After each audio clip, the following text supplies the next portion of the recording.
অবশেষে মিশকার নোংরা কথার জবাব দিতে আবারও টেস্ট করিয়ে বাবা হতে সক্ষম জানতে পারল সূর্য। হ্যাঁ বন্ধুরা, আমরা এমনটাই দেখতে পাবো অনুরাগের ছোঁয়া ধারাবাহিকের আগামী পর্বগুলোতে। বাবা হতে চলেছে সূর্য।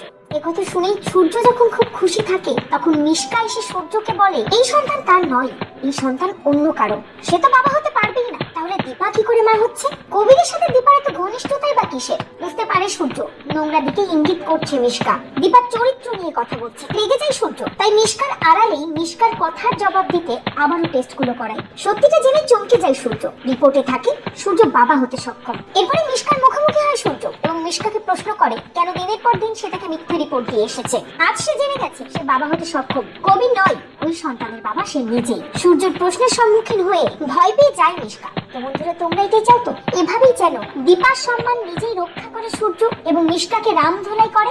কমেন্ট করে জানাতে ভুলো না।